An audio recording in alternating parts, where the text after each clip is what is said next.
Assalamualaikum warahmatullahi wabarakatuh. Kembali lagi kita dalam serial pembacaan buku Dahsyatnya Hari Kiamat karya Imam Ibnu Katsir. Kita melanjutkan di dalam pembahasan banyaknya para pendusta atau Dajjal merupakan pendahuluan sebelum munculnya kemunculan Dajjal.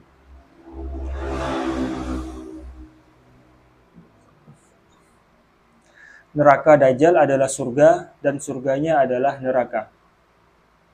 Muslim meriwayatkan dari hadis Syu'bah, dari Abdullah bin Umair, dari Rabai, dari Huzaifah, dari Nabi Muhammad SAW, dan redaksi seperti itu. Ibnu Mas'ud berkata, aku mendengar hadis itu dari Rasulullah SAW. Al-Bukhari meriwayatkan hadis itu dari hadis Syu'bah dengan redaksi seperti itu. Al-Bukhari dan Muslim meriwayatkan dari hadis Syaiban bin Abdurrahman, dari Yahya bin Abi Katsir, dari Abu Salamah, dari Abu Hurairah, ia berkata, Rasulullah SAW bersabda, maukah aku beritahukan kepada kalian perkataan mengenai Dajjal yang tidak diceritakan oleh seorang nabi pun kepada kaumnya. Sesungguhnya Dajjal itu juling dan ia membawa sesuatu seperti surga dan neraka. Apa yang dikatakannya bahwa itu surga sebenarnya adalah neraka. Sesungguhnya aku memperingatkan kalian mengenai Dajjal sebagaimana Nuh memperingatkan kaumnya. Hadis riwayat Bukhari dan Muslim. Peringatan Rasulullah SAW kepada umatnya agar tidak terpedaya dengan kekuatan dan fitnah Dajjal. Muslim meriwayatkan dari hadis Muhammad bin Al-Munkadir, ia berkata, aku melihat Jabir bin Abdullah bersumpah bahwa Ibnu Sayyid itu Dajjal. Aku berkata, apakah engkau bersumpah dengan nama Allah Subhanahu wa taala? Dia menjawab, sesungguhnya aku pernah mendengar Umar bersumpah dengan itu di sisi Rasulullah SAW dan beliau tidak mengingkarinya. Hadis riwayat Muslim. Muslim juga meriwayatkan dari hadis Nafi bahwa Ibnu Umar mendatangi Ibnu Sayyid di salah satu jalan Madinah. Lantas Ibnu Umar melontarkan sesuatu perkataan yang membuatnya marah, sehingga badannya mengembung sampai memenuhi jalan. Dalam satu riwayat bahwa Ibnu Sayyid melenguh keras sekali seperti lenguhan keledai, dan Ibnu Umar memukulnya hingga tongkatnya patah. Setelah itu Umar menemui saudarinya, Ummul Mukminin Hafsah. Hafsah berkata, apa yang kau inginkan dari Ibnu Sayyid? Tidakkah engkau tahu bahwa Rasulullah SAW bersabda, sesungguhnya ia keluar dari kemarahannya. Ibnu Sayyid bukanlah Dajjal terbesar, ia hanyalah salah satu di antara Dajjal kecil. Seorang ulama berkata, beberapa sahabat menduga bahwa Ibnu Sayyid itu Dajjal paling besar, padahal ia tidak begitu, ia hanyalah Dajjal kecil. Dalam As-Sahihain disebutkan bahwa Ibnu Sayyid menemui Abu Sa'id dalam sebuah perjalanan di antara Mekah dan Madinah. Ia mengeluh atas ucapan manusia bahwa dirinya Dajjal. Lantas ia berkata kepada Abu Sa'id, bukankah Rasulullah SAW pernah bersabda, sesungguhnya Dajjal itu tidak akan masuk Madinah, padahal aku sendiri dilahirkan di sana. Sesungguhnya Dajjal tidak mempunyai anak, sedangkan aku memiliki anak. Dajjal itu kafir, sedangkan aku sudah masuk Islam. Abu Sa'id berkata, meskipun demikian, aku orang yang paling mengetahui Dajjal dan di mana tempatnya. Andaikan aku ditawari untuk mendatanginya, tentu aku tidak akan menolaknya. Imam Ahmad berkata, Abdul Mutta'al bin Abdi Wahab menuturkan kepada kami, Yahya bin Said al-Umawi mengabarkan kepada kami, Mujalid menceritakan kepada kami dari Abu Al-Wadak, dari Abu Sa'id, ia berkata, nama Ibnu Sayyid disebutkan di sisi Rasulullah SAW. Lantas Umar berkata, sesungguhnya Ibnu Sayyid mengklaim bahwa setiap kali melewati sesuatu, ia berbicara dengannya. Maksudnya, dapat dipastikan bahwa Ibnu Sayyid bukan Dajjal yang akan keluar pada akhir zaman, berdasarkan hadis Fatimah binti Qais al-Fihriyah. Sesungguhnya ia penengah di makom ini. Wallahu a'lam. Hadis Fatimah binti Qais mengenai Dajjal. Muslim berkata, Abdul Haris bin Abdul Somad bin Abdul Waris dan Hajjah bin Syair menuturkan kepada kami, keduanya meriwayatkan dari Abdul Somad dengan lafal milik Abdul Waris bin Abdul Somad. Ia berkata, ayahku menceritakan kepadaku dari kakekku, dari Al-Husain bin Zakwan. Ibnu Buraidah mengabarkan kepada kami, Amir bin Syarahil Asy-Sya'bi, Sya'ab Hamadan menceritakan kepadaku bahwa ia pernah bertanya kepada Fatimah binti Qais, saudara Ad-Dhahak bin Qais, seorang muslimah yang ikut hijrah pertama. Syarahil Asy-Sya'bi berkata, ceritakanlah kepadaku sebuah hadis yang engkau dengar dari Rasulullah SAW tanpa engkau sandarkan kepada seseorang selainnya. Fatimah binti Qais menjawab, kalau aku mau, aku akan melakukannya. Seseorang berkata, ceritakanlah. Fatimah bintu Qais berujar, aku menikahi Ibnu Al-Mughirah. Saat itu ia pemuda pilihan Quraisy. Tidak lama kemudian ia meninggal dunia dalam jihad pertama bersama Rasulullah. Setelah aku menjadi janda, Abdurrahman bin Auf meminangku di tengah-tengah sekelompok sahabat Rasulullah. Pada saat yang sama, Rasulullah meminangku untuk mantan budaknya, Usamah. Aku mendapatkan berita bahwa Rasulullah bersabda, siapa yang mencintaiku, hendaknya mencintai Usamah. Saat beliau berbicara kepadaku, aku jawab, aku serahkan urusanku kepada engkau. Nikahkanlah aku dengan siapa yang kau suka.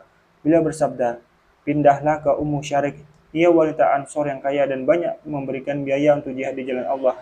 Ia juga banyak dikunjungi tamu. Aku jawab, aku akan melakukannya. Beliau bersabda, jangan engkau lakukan. Sesungguhnya Ummu Syarik banyak dikunjungi tamu, dan aku tidak suka kalau kerudungmu jatuh darimu atau kain betismu tersingkap sehingga para tamu melihat sesuatu yang tidak engkau sukai. Tetapi pindahkanlah ke anak pamanmu, Abdullah bin Amr bin Ummi Maktum. Ia lelaki dari Bani Fihir Quraisy, satu klan asal Fatimah binti Qais. Aku pun pindah ke anak pamanku. Saat masa idahku selesai, aku mendengar seorang penyuruh Rasulullah berteriak, "Salat sudah ditunaikan." Aku pun pergi ke masjid dan salat bersama Rasulullah SAW. Pada saat itu, aku berada bersama para wanita yang salat di belakang orang-orang. Riwayat dari Tamim Ad-Dari tentang melihat Al-Jassasah dan Dajjal. Selesai solat, Rasulullah SAW duduk di mimbar sambil tertawa. Beliau bersabda, hendaknya setiap orang tetap di tempat solatnya. Beliau melanjutkan, apakah kalian tahu mengapa aku mengumpulkan kalian? Para sahabat menjawab, Allah dan Rasulnya lebih mengetahui. Beliau bersabda, demi Allah, aku tidak mengumpulkan kalian karena ajakan atau paksaan. Tetapi aku kumpulkan kalian karena Tamim Ad-Dari, seorang Nasrani datang lalu berbaiat dan masuk Islam. Ia berbicara kepadaku sebuah cerita, sesuai dengan apa yang telah aku tuturkan kepada kalian mengenai Dajjal. Ia mengabarkan kepadaku bahwa dirinya naik kapal laut bersama 30 orang dari kabilah Lakhm dan Juzam. Ternyata selama 1 bulan mereka diombang-ambing ombak, lalu mereka terdampar di sebuah pulau di tengah laut saat matahari terbenam. Ia duduk di dekat kapal, kemudian orang-orang masuk ke pulau dan bertemu dengan seekor binatang melata yang berburu lebat. Mereka tidak mengetahui mana bagian depan dan belakang binatang itu karena bulunya yang lebat. Mereka berkata, celakalah engkau, binatang apa engkau ini? Binatang itu menjawab, aku Al-Jassasah. Mereka bertanya lagi, apa itu Al-Jassasah? Binatang itu menjawab, wahai manusia, pergilah ke seseorang di biara, sesungguhnya ia sangat rindu sekali untuk menyampaikan kabar kepada kalian. Tamim Ad-Dari berkata, saat binatang itu menyebutkan ciri-ciri lelaki tersebut, kami segera meninggalkannya karena khawatir kalau binatang itu adalah setan. Tamim Ad-Dari meneruskan, kami pun segera berangkat sampai tiba di biara. Ternyata di sana ada seorang manusia besar sekali yang belum pernah kami lihat sebelumnya dan terikat kuat. Kedua tangannya terikat ke lehernya, dan di antara kedua lutut dan kedua tuminya terdapat besi yang mengikatnya. Kami berkata, apa engkau ini? Orang itu balik bertanya, kalian sudah mampu mengetahui kabarku, ceritakanlah kepadaku siapa kalian ini. Kami menjawab, kami adalah orang-orang Arab. Kami menaiki kapal laut dan terhantam ombak hingga ombak mengombang-ambing kami selama sebulan, lalu melabuhkan kami ke pulaumu ini. Setelah itu, kami duduk dekat kapal dan masuk ke pulau ini serta bertemu dengan seekor binatang melata yang berburu lebat. Kami tidak mengetahui bagian depan dan belakangnya karena banyaknya bulunya. Kami bertanya, binatang apa engkau ini? Binatang melata itu menjawab, aku Al-Jassasah. Kami bertanya lagi, apa itu Al-Jassasah? Binatang melata itu menjawab, pergilah ke seorang lelaki di biara, sesungguhnya ia sangat merindukan kabar kalian. Kami pun segera berangkat menemuimu. Kami takut sekali terhadap binatang melata itu, serta mengiranya setan. Orang itu berkata, ceritakanlah kepadaku mengenai kebun kurma Bisan. Kami menjawab, engkau mencari berita mengenai apa? Orang itu menjawab, aku bertanya kepada kalian mengenai pohon kurmanya, apakah sudah berbuah? Kami jawab, ya. Orang itu berkata, sesungguhnya pohon itu hampir saja tidak berbuah. Orang itu kembali berkata, ceritakanlah kepadaku mengenai danau Tiberiyah. Kami balik bertanya, engkau mencari berita mengenai apa? Orang itu berkata, apakah ada airnya? Kami jawab, ya, danau itu banyak airnya. Orang itu berkata, sesungguhnya airnya hampir saja akan hilang. Orang itu kembali berkata, ceritakanlah kepadaku mengenai mata air Zagor. Kami bertanya, engkau mencari berita mengenai apa? Orang itu berkata, apakah di mata air itu ada air? Apakah penduduknya bercocok tanam menggunakan air dari mata airnya? Kami jawab, ya. Mata air itu mengandung banyak air dan penduduknya menggunakan airnya untuk bercocok tanam. Orang itu kembali berkata, ceritakanlah kepadaku mengenai nabi yang buta huruf. Apa yang ia kerjakan? Kami mengabarkan kepadanya bahwa nabi tersebut telah muncul di Mekah dan tinggal di Yasrib. Orang itu bertanya, apakah orang-orang Arab memeranginya? Kami jawab, ya. Ia bertanya lagi, apa yang dilakukannya terhadap mereka? Kami mengabarkan kepadanya bahwa nabi itu berhasil menaklukkan orang-orang Arab dan mereka mematuhinya. Orang itu bertanya lagi, apakah itu memang sudah terjadi? Kami menjawab, ya. Ia berkata lagi, sesungguhnya sangat baik sekali bagi mereka untuk menaatinya. Sesungguhnya aku mengabarkan kepada kalian mengenai diriku, bahwasanya aku ini Dajjal, dan sesungguhnya hampir saja aku diberi izin untuk keluar. Lalu aku keluar dan berjalan di muka bumi. Tidak ada satu kampung pun yang kusinggahi selama 40 hari kecuali aku meninggalkannya dalam keadaan hancur, selain Mekah dan Madinah. Kedua tempat itu diharamkan bagiku untuk menginjaknya. Setiap kali aku hendak masuk ke salah satu tempat itu, seorang malaikat menghadangku dengan membawa pedang terhunus. Ia menghadangku dengan pedang itu. Sesungguhnya, di setiap jalan menuju Mekah dan Madinah dijaga oleh para malaikat. Fatimah berkata, lantas Rasulullah SAW mengetuk mimbar dengan tongkatnya sambil bersabda, ini adalah Thayyibah, ini adalah Thayyibah, ini adalah Thayyibah atau Madinah. Bukankah aku sudah menceritakan hal ini kepada kalian? Para sahabat menjawab, ya. Beliau bersabda, aku kagum sekali dengan cerita Tamim Ad-Dari, karena sesuai dengan kisah yang kututurkan kepada kalian mengenai Mekah dan Madinah. Ketahuilah, ia ada di Laut Syam atau Laut Yaman. Tidak, tetapi di wilayah timur. Beliau memberi isyarat dengan tangannya ke arah timur. Fatimah binti Qais meneruskan, aku hafal hadis ini dari Rasulullah SAW. Hadis riwayat Muslim. Hadis Fatimah binti Qais. Muslim meriwayatkan dari hadis Sayyar dari Asy-Sya'bi dari Fatimah. Ia berkata, aku mendengar Rasulullah SAW bersabda saat berkhutbah di atas mimbar, sesungguhnya anak-anak paman Tamim Ad-Dari berlayar di laut. Selanjutnya beliau menceritakan hadis ini. Dari hadis Ughailan bin Jarir dari Asy-Sya'bi dari Fatimah binti Qais, ia menuturkan bahwa Tamim Ad-Dariri berlayar di laut lalu kapalnya tersesat hingga terdampar di sebuah pulau. Lantas ia keluar dari kapal itu menuju pulau untuk mencari air.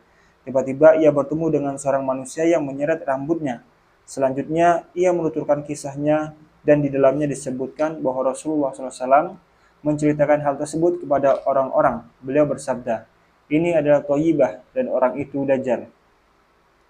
Abu Bakar bin Ishaq menuturkan kepadaku dari Yahya bin Bukair, dari Al-Mughirah, yaitu Al-Mihzami, dari Abu Zinad, dari Asy-Sya'bi, dari Fatimah binti Qais, bahwa Rasulullah SAW duduk di atas mimbar lalu bersabda, wahai manusia, Tamim Ad-Dari bercerita kepadaku bahwa satu kelompok kaumnya berlayar di laut dengan menggunakan kapal mereka. Tidak lama kemudian, kapal mereka pecah sehingga ada sebagian dari mereka yang menaiki serpihan papan kapal dan terdampar di sebuah pulau di laut. Selanjutnya, beliau menceritakan hadis tersebut. Abu Daud dan Ibnu Majah menurutkan dari hadis Ismail bin Abi Khalid dari Mujalid dari Asy-Sya'bi dari Fatimah binti Qais dengan redaksi seperti itu. At-Tirmizi menurutkan dari hadis Qotabah dari Asy-Sya'bi dari Fatimah binti Qais, ia berkata, Hasan Sahih Gharib dari hadis Qatadah dari Asy-Sya'bi. An-Nasa'i meriwayatkan hadis dari Hamad bin Salamah dari Dawud bin Abi Hind dari Asy-Sya'bi dari Fatimah binti Qais dengan redaksi seperti itu. Demikian juga Imam Ahmad menurutkan hadis ini dari Affan dari Yunus dari Muhammad Al-Mu'addib. Keduanya meriwayatkan dari Hamad bin Salamah dengan redaksi seperti itu. Imam Ahmad berkata, Yahya bin Sa'id menuturkan kepada kami dari Mujalid dari Amir, ia berkata, Aku datang ke Madinah lalu mendatangi Fatimah binti Qais. Ia bercerita kepadaku bahwa suaminya menceraikannya pada masa Rasulullah. Selanjutnya, beliau mengirimkan suaminya dalam sebuah ekspedisi, lantas saudara mantan suaminya berkata kepadanya, "Keluarlah dari rumah." Fatimah berkata, "Sesungguhnya aku mendapatkan biaya hidup dan tempat tinggal sampai ajal tiba." Ia berkata, "Tidak." Fatimah binti Qais berkata, "Setelah itu aku mendatangi Rasulullah dan berkata kepadanya, sesungguhnya si fulan telah menceraikanku, lalu saudaranya mengusirku dan melarangku mendapatkan tempat tinggal." Selanjutnya, Rasulullah mengirimkan utusan kepadanya dan bersabda, "Ada urusan apa engkau dengan putri keluarga Qais?" Orang itu menjawab, "Wahai Rasulullah, sesungguhnya saudaraku telah menceraikannya 3 kali." Rasulullah bersabda, "Perhatikan wahai putri keluarga Qais, Perhatikan wahai putri keluarga Qais, sesungguhnya biaya hidup dan tempat tinggal itu untuk wanita yang diceraikannya secara rojai atau masih terdapat hak rujuk. Sedangkan jika diceraikan bukan secara rojai, ia tidak ada biaya hidup dan tempat tinggal untuknya. Keluarlah dan menetaplah di Fulanah." Amir berkata, Rasulullah SAW bersabda kepada Fatimah binti Qais, "Menetaplah bersama Ibnu Ummi Maktum, karena ia buta sehingga tidak melihatmu. Selanjutnya, janganlah engkau menikahi sampai aku menikahkanmu." Fatimah bintu Qais berkata, "Tidak lama kemudian, seorang laki Quraisy meminangku. Aku pun mendatangi Rasulullah untuk meminta pendapatnya. Beliau bersabda, 'Maukah engkau menikahi seseorang yang aku sayangi?' Aku jawab, 'Tentu saja, wahai Rasulullah. Nikahkanlah aku dengan seseorang yang engkau sukai.' Fatimah berkata, lantas beliau menikahkanku dengan Usamah bin Zaid." Amir berkata, "Saat aku ingin pergi, Fatimah bintu Qais berkata, 'Duduklah hingga aku menceritakan kepadamu dari Rasulullah SAW.' Fatimah meneruskan, "Suatu hari Rasulullah SAW keluar dan melaksanakan sholat zuhur. Setelah itu, beliau duduk dan orang-orang merasa cemas. Beliau bersabda, 'Wahai manusia, duduklah. Sesungguhnya aku duduk di sini bukan untuk menakuti, melainkan karena Tamim Ad-Dari telah datang kepadaku dan menyampaikan berita yang membuatku tidak bisa tidur siang karena senang dan gembira. Karena itu, aku memilih untuk menebarkan kegembiraan Nabi kalian, Shallallahu Alaihi Wasallam." Tamim Ad-Dari bercerita kepadaku bahwa sekelompok anak-anak pamannya berlayar dan diterpa badai sehingga memaksa mereka berlindung di sebuah pulau yang asing. Mereka duduk di dekat kapal lalu masuk ke pulau tersebut. Tiba-tiba mereka bertemu dengan makhluk yang berburu lebat. Mereka tidak mengetahui apakah makhluk itu laki-laki atau perempuan. Mereka mengucapkan salam kepadanya dan makhluk itu menjawab salam mereka. Selanjutnya mereka bertanya kepadanya, "Maukah engkau bercerita kepada kami?" Makhluk itu menjawab, "Aku tidak akan menyampaikan berita dan bertanya kepada kalian. Sesungguhnya di biara yang membuat kalian payah ada seseorang yang sangat ingin bercerita dan bertanya kepada kalian." Ia berkata, "Kami bertanya, makhluk apakah engkau ini?" Ia menjawab, "Al-Jassasah." Selanjutnya, mereka pergi hingga tiba di biara. Ternyata di sana ada seseorang yang dibelenggu dengan kukuh. Orang itu tampak sedih dan berbulu lebat. Mereka mengucapkan salam kepadanya dan orang itu menjawab salamnya. Orang itu bertanya, "Dari mana kalian?" Mereka menjawab, "Kami dari Arab." Orang itu bertanya lagi, "Apa yang dilakukan orang Arab? Apakah telah keluar nabi mereka?" Mereka menjawab, "Ya." Orang itu bertanya lagi, "Apa yang mereka lakukan kepadanya?" Mereka menjawab, "Baik, mereka beriman kepadanya dan membenarkannya." Orang itu berkata, "Itu baik untuk mereka." Mereka berkata, "Dahulu mereka adalah musuhnya, lantas Allah menjadikannya mampu mengalahkan mereka." Orang itu berkata, "Apakah orang Arab sekarang memiliki satu Tuhan, satu Nabi, dan satu kalimat?" Mereka menjawab, "Ya." Orang itu bertanya lagi, "Apa kabar mata air Zagor?" Mereka menjawab, "Bagus, layak diminum oleh penduduknya." Mata air itu mengairi mereka, dan mereka pun menyirami tanaman dengannya. Orang itu bertanya lagi, "Apa yang dilakukan kebun kurma Bisan dan Oman?" Mereka menjawab, "Baik, dan setiap tahun memberi makan kepada para pemetiknya." Orang itu bertanya lagi, "Apa kabar danau Tiberia?" Mereka menjawab, "Penuh." Lantas orang itu mengeluarkan napas panjang, lalu mengeluarkan napas panjang lagi, lalu mengeluarkan napas panjang lagi. Setelah itu ia bersumpah, "Seandainya aku keluar dari tempat ini, niscaya aku tidak akan membiarkan satu tanah pun di bumi ini, kecuali aku menguasainya selain Thayyibah. Aku tidak memiliki kuasa atasnya." Amir berkata, lantas Rasulullah SAW bersabda, Dajjal tidak akan masuk ke Thayyibah. Sampai di sini selesailah kegembiraanku. Thayyibah adalah Madinah. Sesungguhnya Allah mengharamkan Dajjal untuk memasukinya. Selanjutnya Rasulullah bersumpah, demi Allah yang tidak ada Tuhan selainnya, tidak ada jalan sempit dan luas di dataran rendah dan gunung kecuali dijaga oleh seorang malaikat yang menghunuskan pedangnya sampai hari kiamat. Dajjal tidak akan bisa masuk menemui penduduk Madinah.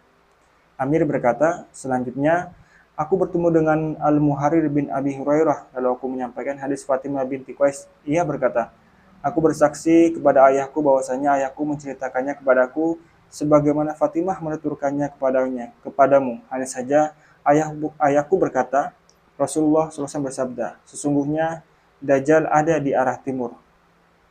Amir berkata, selanjutnya aku berjumpa dengan Al-Qasim bin Muhammad dan bercerita kepadanya mengenai hadis Fatimah binti Qais. Ia berkata, aku bersaksi kepada Aisyah bahwa ia menuturkannya kepadaku sebagaimana Fatimah bercerita kepadamu. Hanya saja Aisyah berkata, dua tempat yang diharamkan untuknya, Mekah dan Madinah. Abu Dawud dan Ibnu Majah meriwayatkan dari hadis Ismail bin Abi Khalid dari Mujalid dari Amir Asy-Sya'bi dari Fatimah binti Qais. Ibnu Majah menjelaskan hadis ini panjang lebar dan Abu Dawud menyandarkannya pada hadis yang diriwayatkannya sebelumnya. Keduanya tidak menyebutkan persetujuan Abu Hurairah dan Aisyah, sebagaimana hal ini disebutkan oleh Imam Ahmad. Abu Dawud berkata, An-Nufaili menuturkan kepada kami, Utsman bin Abdurrahman menceritakan kepada kami, Ibnu Abi Syib mengabarkan kepada kami dari Az-Zuhri, dari Abu Salamah, dari Fatimah bintu Qais, bahwa suatu malam Rasulullah mengakhirkan Isya terakhir lalu keluar dan bersabda, sesungguhnya aku tertahan oleh cerita yang disampaikan oleh Tamim Ad-Dari kepadaku mengenai seorang lelaki di sebuah pulau di laut. Tiba-tiba seorang wanita datang dengan menyeret rambutnya. Orang itu bertanya, makhluk apa engkau ini? Wanita itu menjawab, aku Al-Jassasah. Pergilah ke istana itu. Aku, Tamim pun mendatangi istana tersebut dan bertemu dengan seorang lelaki yang menyeret rambutnya. Orang itu dibelenggu dengan rantai dan ia melompat dengan belenggu itu antara langit dan bumi. Aku atau Tamim bertanya, siapa engkau ini? Orang itu menjawab, aku Dajjal. Orang itu bertanya, apa yang dilakukan orang Arab? Apakah nabi mereka telah keluar? Aku, Tamim menjawab, ya. Orang itu bertanya lagi, apakah mereka mematuhinya atau mendurhakainya? Aku, Tamim menjawab, mereka menaatinya. Makhluk itu menjawab, itu lebih baik bagi mereka. Hadis riwayat Abu Dawud. Inilah riwayat Amir bin Syarahil Asy-Sya'bi dari Fatimah binti Qais dan panjang lebar, sebagaimana yang sudah dijelaskan. Abu Dawud berkata, Wasil bin Abdul A'la menceritakan kepada kami dari Ibnu Fudail, dari Al-Walid bin Abdullah bin Juma'i, dari Abu Salamah bin Abdurrahman, dari Jabir. Ia berkata, suatu hari Rasulullah bersabda di atas mimbar, saat orang-orang berlayar di laut, tiba-tiba makanan mereka habis. Lantas mereka melihat sebuah pulau. Mereka pun menuju pulau itu untuk mencari berita. Mereka bertemu dengan Al-Jassasah. Aku bertanya kepada Abu Salamah, apa itu Al-Jassasah? Ia menjawab, seorang wanita yang menyeret bulu kulitnya dan kepalanya. Wanita itu berkata, di istana ini. Lalu ia menyebutkan hadis ini. Orang itu bertanya mengenai kurma hibisan dan mata air Zagor. Jabir berkata, itu adalah Al-Masih. Ibnu Abi Salamah berkata kepadaku, sesungguhnya di dalam hadis ini ada sesuatu yang tidak aku hafal. Abu Salamah berkata, Jabir bersaksi bahwa orang itu Ibnu Soyad. Aku berkata, sesungguhnya ia telah meninggal dunia. Ia berkata, meskipun ia sudah meninggal. Aku berkata, ia sudah masuk Islam. Ia berkata, meskipun sudah masuk Islam. Aku berkata, sesungguhnya ia sudah masuk Madinah. Ia berkata, meskipun ia sudah masuk Madinah. Abu Daud meriwayatkan hadis ini sendirian. Hadis ini sangat gharib sekali. Al-Hafiz Abu Ya'la berkata, Muhammad bin Abi Bakar menuturkan kepada kami dari Abu Asim Sa'ad bin Ziyad dari Nafi, mantan hamba sayanya, dari Abu Hurairah bahwa Rasulullah bersabda, bahwa Rasulullah SAW duduk dengan mantap di atas mimbar lalu bersabda, Tamim bercerita kepadaku. Lantas beliau melihat Tamim di salah satu pojok masjid. Beliau bersabda, wahai Tamim, ceritakanlah kepada manusia apa yang telah engkau beritakan kepadaku. Tamim berkata, saat itu kami berada di sebuah pulau. Tiba-tiba kami bertemu seekor binatang melata yang tidak kami ketahui, di mana bagian depannya dan bagian belakangnya. Binatang melata itu berkata, "Kalian heran dengan bentukku, padahal di dalam biara ada seseorang yang sangat ingin berbicara dengan kalian." Kami pun masuk ke dalam biara. Ternyata di sana ada seorang lelaki yang diikat dari tumitnya sampai telinganya. Salah satu lubang hidungnya tertutup dan satu matanya buta. Orang itu bertanya, "Siapa kalian?" Lantas kami pun bercerita kepadanya. Orang itu berkata, "Apa kabar Danau Tiberia?" Kami jawab, "Sebagaimana biasanya." Orang itu bertanya lagi, "Apa kabar Kurma Bisan?" Kami jawab, "Sebagaimana biasanya." Orang itu berkata, "Aku pasti akan menjejakkan kakiku aku pasti akan menjejakkan kakiku ini di bumi, kecuali negeri Ibrahim dan Thayyibah." Rasulullah bersabda, "Thayyibah adalah Madinah."